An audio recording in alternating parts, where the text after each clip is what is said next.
पहले जैसे पढ़ती थी उसके हिसाब से थोड़ी ज़्यादा पढ़ाई की और मेहनत बहुत की पढ़ाई में। और मेरे स्कूल में टीचर्स ने बहुत सपोर्ट किया हम लोग को पढ़ाई के लिए। आगे मैं डॉक्टर बनना चाहती हूँ।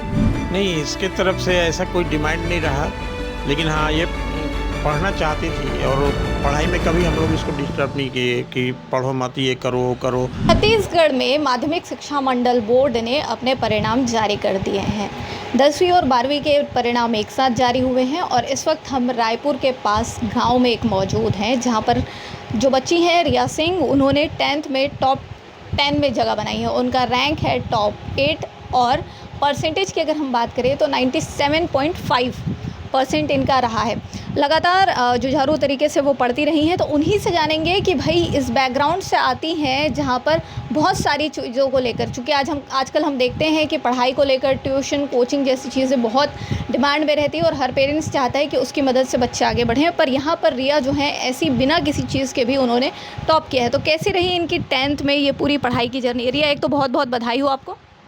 धन्यवाद आपका। कैसा रहा ये जो 10th में टॉप करने का सफ़र था? क्या कुछ एक्स्ट्रा पढ़ाई के लिए आप करती थी? एक्स्ट्रा पढ़ाई के लिए तो मैं नहीं करती थी, फिर भी मैंने पढ़ाई में अपना पहले जैसे पढ़ती थी उसके हिसाब से थोड़ी ज़्यादा पढ़ाई की और मेहनत बहुत की पढ़ाई में।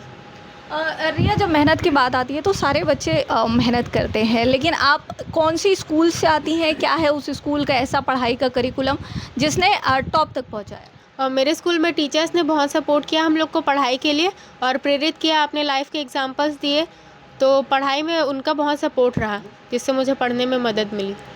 रिया, आगे क्या बनना चाहती हो? आगे मैं डॉक्टर बनना चाहती हूँ। क्या कुछ उसके लिए रूट मैप बना रखा है आपने? उसके लिए अभी तो कोई रूट मैप नहीं बनाया है, लेकिन जल्दी बना लूँगी।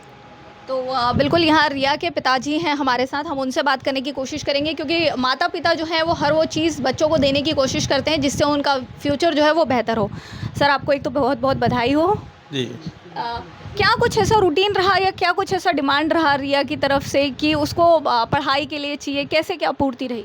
नहीं, इसके तरफ से ऐसा कोई डिमांड नहीं रहा, लेकिन हाँ ये पढ़ना चाहती थी और पढ़ाई में कभी हम लोग इसको डिस्टर्ब नहीं किए कि पढ़ो मत, ये करो वो करो।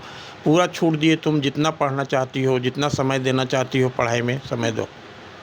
अब आपकी किराने की दुकान है, उसके बाद फिर आजकल पढ़ाई में खर्च जो है वो बहुत होते हैं, उसको मेंटेन करने के लिए किस तरीके की चीज़ें जो है वो करनी पड़ी? अब संघर्ष तो करना ही पड़ता है, संघर्ष किए। अब जो भी है इसी दुकान से हम लोग का सब कुछ है, इसी से पढ़ाई लिखाई भी इसका चलता है और हम लोग का घर परिवार भी सब इसी से चल रहा है। जी। तो मम्मियों से बात करना इसलिए ज़रूरी हो जाता है क्योंकि सेल्फ़ डिसिप्लिन जो है वो मम्मियों से बच्चों को हमेशा मिलता है। साथ ही वो एक चीज़, जब हम भटकते रहते हैं तो हम तो घर पे ही रहते हैं ना, मम्मी हमारे ऊपर 24 घंटे नज़र रखती हैं। तो मम्मी से पूछते हैं कि रिया जो है वो इस परीक्षा के दौरान कहीं भटकी थी? नहीं। कभी ऐसा मन किया हो? क्योंकि बच्चों का मस्तियों में अलग इंटरेस्ट रहता है। नहीं, वो बस पढ़ाई में ही ज़्यादा ध्यान देती थी। अब उनको मेडिकल फील्ड में जाना है, कैसे क्या तैयारी रहेगी? उसकी तैयारी अच्छी रहेगी। तो बिल्कुल ये है रिया का घर। महज 2 कमरों के घर में आज जब टॉपर निकलते हैं तो लगता है कि वाकई देश और समाज तरक्की पर है और पढ़ाई को रोकने के लिए किसी भी तरीके की कोई भी बाधाएं आपको रोक नहीं सकती पढ़ने से।